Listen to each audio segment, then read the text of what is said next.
Hello, I'm Jill at engVid, and today's lesson is about metaphors and idioms using the word wall.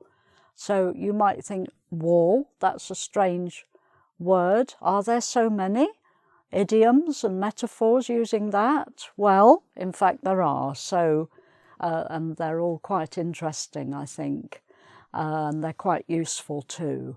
So let's have a look at some examples.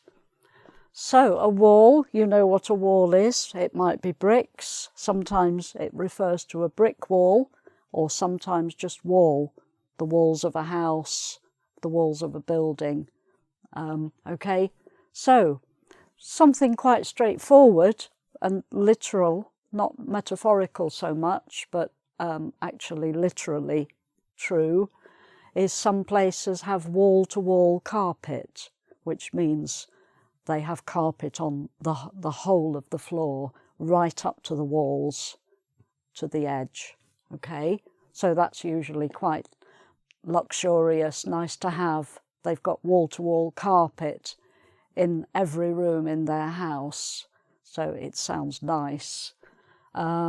Okay, but wall-to-wall, I think, can also mean, in a metaphorical way, something sort of completely, something that's been done completely, totally, something like that. So they really did a wall-to-wall job on that project, meaning they did everything they could. They didn't leave anything out. Okay, so, okay, that's wall-to-wall. A fly on the wall doesn't sound very nice. Anything to do with insects is not very nice, really, unless you really like insects. But you can have a documentary film, which is a fly on the wall documentary, which is what happens when a group of filmmakers usually go into somebody's house or into somebody's office or somewhere, and they may be there several days or weeks even, filming the people just doing their ordinary day-to-day activities. And so the people being filmed, eventually they forget they're being filmed. They get so used to having cameras there, they're not thinking much about it, and they're just getting on with their normal lives. So that's called a fly on the wall documentary, because you see real people living their real ordinary lives. People also say sometimes, oh, I'd love to be a fly on the wall in their house. So you mean, you know, you'd like to see what goes on in that person's house. You'd love to be a fly on the wall when maybe two people meet, and you'd love to see how they react to each other. Or I'd love to be a fly on the wall when those two people meet, or in that person's house. I'd love to know what goes on. I'd love to be a fly on the wall. So the idea is the fly on the wall, nobody takes any notice of it, but the fly sees everything. Okay, so that's the idea with that one. Quite a practical one here. If you're looking for a bank and you want to get some cash, maybe it's after the banks have closed, so you need the hole in the wall, which is the place where you can get some cash on the street. There's a little screen and some numbers, and you type in your security number and you can get some cash out of your account, assuming you have some cash in your account, which hopefully you do. So you go to the hole in the wall to get some cash before you go shopping, or before you go to a restaurant or a cafe, something like that. So that's the cash machine on the street. Okay. Now this one, we start to get the brick wall coming in here. If you come up against a brick wall, this is metaphorical. You're trying to achieve something, you're trying to do something, but something stops you. So you're going towards it, and then here's a brick wall, and you can't go any further. Something is stopping you. And this is metaphorical. It may be that a person is trying to stop you. They're blocking you from doing something. So that's to come up against a brick wall.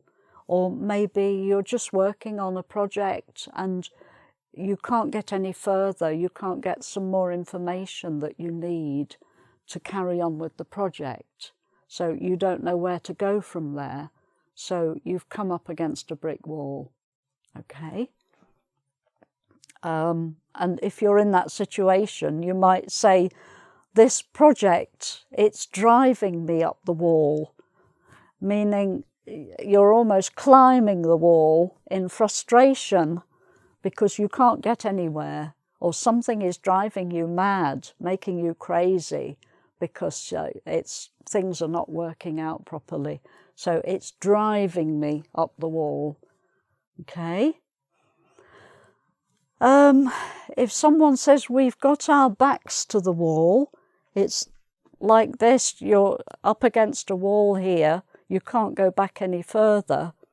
If you're in a situation, maybe with running a company, and things are not going well, and you're trying to make a success of it, but you've got to the point where you can't do much more, and you're right up against the wall, we've got our backs to the wall, and you can't go forward, you can't go back, you're stuck, you can't progress, so you don't know what's going to happen from there. So we've got our backs to the wall. So, okay, next one. If something is described as a bit off the wall or a little off the wall, if someone makes a suggestion that sounds a bit eccentric, a bit strange, unexpected, you say, oh, well, that idea, it's a bit off the wall, isn't it? Meaning it's a bit unusual. We're not really used to that sort of idea or doing that kind of thing.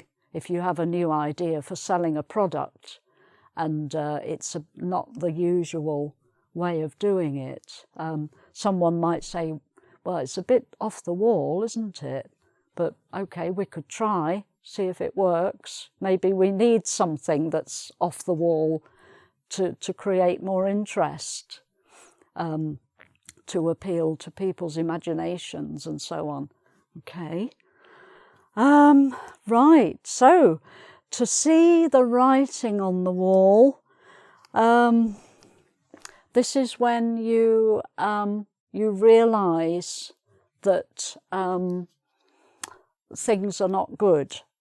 It comes from a very old story from the Bible, the Old Testament, with a king called Belshazzar. I don't know if you know the story, but Belshazzar is the king of Babylon, and it's a very rich city, but things are going to go badly wrong. He's going to be punished for being, I suppose, too arrogant or something. So they're having a big feast, Belshazzar's feast. You can see paintings of this, and there's also a big musical work called Belshazzar's Feast by a composer called William Walton, an English composer, which is a very exciting piece of music, actually. And Belshazzar's Feast, they're all having a lovely feast and a wonderful time, and they're not thinking of anything going wrong, but suddenly a hand appears, just a hand, no body with it, just a hand appears and writes on the wall, and it's a kind of warning that your happy, nice, luxurious, self-indulgent life is about to finish. This is a warning to tell you. And that's the writing on the wall.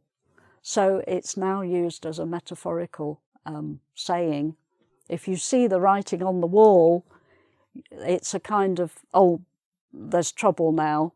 This is the end of the nice time you've been having. It might be with a company that's been doing well, but then things start to go downhill, and people realise that this company is going to fail. And now we've looked at the figures and we've seen the writing on the wall. We're going to have to go bankrupt or whatever, and close the company, make everybody redundant, and so on. So that's to see the writing on the wall, to realise you can't continue. Okay. Walls have ears is it's a saying that was quite popular during the Second World War in the 1940s. There were posters warning people, don't talk about the work you're doing, especially if it's connected with the war, because walls have ears. Somebody could overhear what you're saying, and that person could be a spy, and they could then tell the enemy what you've been doing. So walls have ears. So even now, if people are chatting, someone might say, oh, be careful what you say. You don't know who's listening. Walls have ears. So if you're on the train or the bus with other people around, you have to be careful what you say. If you're talking about confidential things, it's best not to. Okay. Right. And then 3 sayings which are all quite similar, where it begins, it's like banging my head against a brick wall. So if you're trying to do something, or tell somebody something, or persuade somebody, but you're getting nowhere, you say, well, it's like banging my head against a brick wall. It's just pointless. It's not achieving anything, and it's causing you a lot of pain at the same time. So that's that one. And very similar, it's like talking to a brick wall.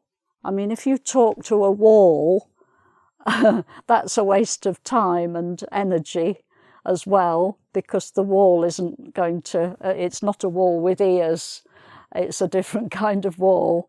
So it's not going to listen or respond or anything. It's a pointless waste of energy talking to a brick wall. But it's usually when you're talking to a person who might as well be a brick wall, because they're either not listening, or they're not interested, they're not going to do anything in response, so you might as well not bother.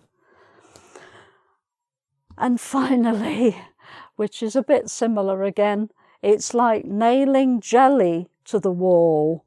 If you think of jelly, which is, if you have a piece of maybe raspberry flavoured or strawberry flavoured jelly, a sort of transparent, sweet stuff, if you tried to nail that to the wall, it would just disintegrate and fall on the floor. You can't actually nail, I don't think you can nail jelly to the wall. It's a pointless exercise. It's a waste of time. So all of these 3 have a similar idea in them. Okay, so I hope those are interesting for you, and hopefully taught you some new vocabulary as well as the idioms. We'll now go on to a second board and some sentences with gaps in for you to fill in the correct metaphor to go with that sentence. Okay, so here we have some sentences with gaps at the end for you to fill in the right metaphor or idiom based on the ones I gave you previously. So, first one. The bank manager never listens to me. It's... what would you put there? So the bank manager never listens to me. It's like talking. So if he's listening, you're talking. It's like talking to a brick wall. Okay, right. Next one. I wonder what goes on in that house. I'd love to be... what would you love to be? If you'd love to know what's going on in that house, I'd love to be something on the wall. What was it? A fly on the wall. Okay, right. Next one. Be careful what you say, because walls have ears. Okay, so be careful what you say, because walls have ears. Somebody's listening. Right, good. Next one. So that's an unusual suggestion, but perhaps we need to try something that's a little, so this means a little out of the ordinary, a little bit unusual. So with wall in it, something that's a little off the wall, a little off the wall. Okay. Next one. I need some cash before we go shopping. Where is the nearest something in the wall to get some money from the bank? I need some cash before we go shopping. Where is the nearest hole in the wall? Hole in the wall. Okay, it's not a circular hole. It's usually a sort of rectangular hole, isn't it? But it's still called the hole in the wall. Okay. Next one. Their new office is very luxurious. That means it's very nice, luxury. They've spent a lot of money on it. Their new office is very luxurious. Everywhere you look, they have carpet. So what kind of carpet? So wall to wall carpet. Everywhere you look, they have wall to wall carpet. Very nice. Okay. Next one. It's so difficult to make any progress on this project. Everything we try is like... what is it like? Something to the wall. Everything we try is like nailing jelly to the wall. Okay, good. And finally, you're trying to do your accounts. I can't get these accounts to add up correctly. It's really it's really something up the wall. It's really driving me up the wall. Okay, so I hope you got all of those, and I hope you've enjoyed learning some typical idioms using the word wall. There are lots of them, and you'll be able to use them in your use of English. And so if you'd like to go to the website engvid.com, there's a quiz, and please subscribe to my channel if you haven't already, and see you again soon. Bye for now.